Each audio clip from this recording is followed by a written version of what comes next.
नमस्कार प्रिय दर्शकों, आज हमारे स्टूडियो में आमंत्रित है डॉक्टर सुधीर यादव, इंदिरा गांधी यूनिवर्सिटी मीरपुर रेवाड़ी से। चूंकि डॉक्टर साहब आज विवेकानंद जयंती को हम युवा दिवस के रूप में मनाते हैं, इस उपलक्ष्य में आप अपना प्रेरणा स्रोत किसे मानते हैं और हमारे युवाओं को थोड़ा संबोधित करते हुए आप इस अवसर पर क्या कहना चाहेंगे? चलिए, सबसे पहले तो सभी दर्शकों को युवा दिवस की ढेरों शुभकामनाएं। और जहां पे भी बात युवा की होती है तो मेरी नजर में सिर्फ एक ही चरित्र है जिसे मैं बिल्कुल 100% खरा मानता हूं, वो होते हैं हमारे योगेश्वर कृष्ण भगवान, जिन्होंने बचपन जिया तो ऐसा जिया कि शायद ही कोई माँ हो जिन्होंने कभी पूरे जीवन में अपने बच्चे को कहना ना कहा हो, और जिन्होंने जवानी जी तो ऐसी जी कि 5 लड़कों को पूरी कौरव सेना के सामने विजय बनाकर खड़ा कर दिया, और जिन्होंने जीवन जिया तो ऐसा जीवन जिया कि ऐसा गीता का ज्ञान लोगों के सामने रख दिया जिस पर सैकड़ों नोबेल पुरस्कार वारी, सैकड़ों नोबेल पुरस्कार कुर्बान किए जा सकते हैं। तो इन्हीं को मैं सर्वश्रेष्ठ युवाओं के लिए प्रेरणा मानते हुए कुछ लाइनों से आज के कार्यक्रम का आगाज करते हैं। देखिए, जो कृष्ण एक व्यक्ति नहीं, एक व्यक्तित्व है जिसमें आप जैसा किरदार देखोगे वैसा ही आपको नजर आएगा।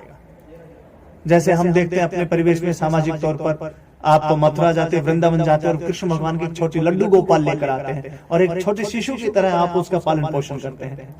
तो यहीं से आपको जोड़ने के लिए साझा करता हूं कि एक माँ जो कृष्ण भगवान को अपना बेटा मानती है वो क्या भाव रखती है। निवेदन करता हूं, सुनिएगा कि भोर भय से सांझ ढल तक सेवा को नित काम हमारो, स्नान कराए वो वस्त्र पहनाए वो भोग लगाए वो लागत प्यारो, कब से निहारत आपकी और की आप हमारी और निहारो, राधे कृष्ण हमारे धाम को जाने वृंदावन धाम पधारो, राधे कृष्ण हमारे धाम को जाने वृंदावन धाम पधारो। जिन्होंने दर्शन शास्त्र दिया तो ऐसा दिया कि एक बार उदास बैठे हैं, उद्धव आकर पूछते हैं कि कृष्ण आप उदास क्यों हैं? तो कृष्ण कहते हैं कि यार आज मुझे यमुना तट, उद्धव जो उनके मंत्रिमंडल था उनके सबसे ज्ञानी पुरुष होते थे, तो कृष्ण कहते हैं कि आज मुझे यमुना तट की वंशीवट की, राधा जी की, नंद बाबा की, मैया यशोदा की बहुत याद आ रही है, वो मेरे बिना बहुत व्याकुल हो रहे हैं।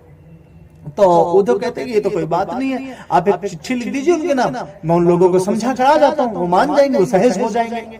इतना कहने पर कि मैं उनको समझा दूंगा, कृष्ण के चेहरे पर नितिन जी हंसी आती है।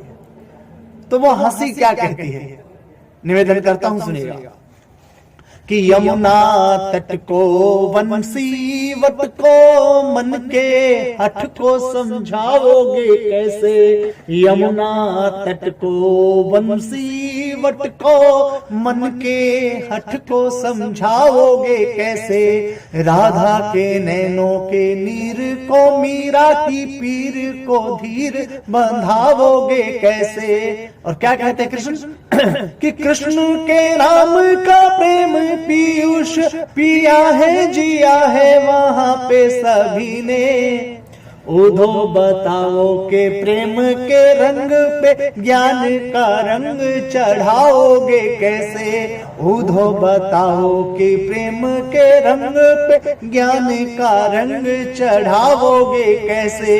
एक जीवन में इतने चरित्र उन्होंने जिए, अगर हर एक चरित्र का अलग अलग वर्णन करने लगे तो आज की शाम कम पड़ जाए। मैं चारों चरित्र, जो 3-4 चरित्र कोशिश करता हूँ 4 लाइनों में बांधने की, कि कभी प्रेमी के रूप में रास रचाकर प्रीत की रीत निभाने लगे, कभी प्रेमी के रूप में रास रचाकर प्रीत की रीत निभाने लगे, कभी सारथी बन अर्जुन को रण की रण नीति सिखाने लगे। और जो युवा पीढ़ी सबसे बड़ी बात देखो, अगर आप पुत्र बन जाते हो तो सबसे बड़ा दायित्व होता है कि आपके भगवान आपके माता पिता होते हैं, क्योंकि ईश्वर भी जब पुत्र रूप में आते हैं तो वो भगवान नहीं रहते, वो सिर्फ पुत्र बन जाते हैं। तब कहना चाहता हूं, कभी सारथी बने अर्जुन, कौरण किरण नीति सिखाने लगे, भव से भव पार लगाते हैं जो खुद बंधन मुक्त हुए ही नहीं।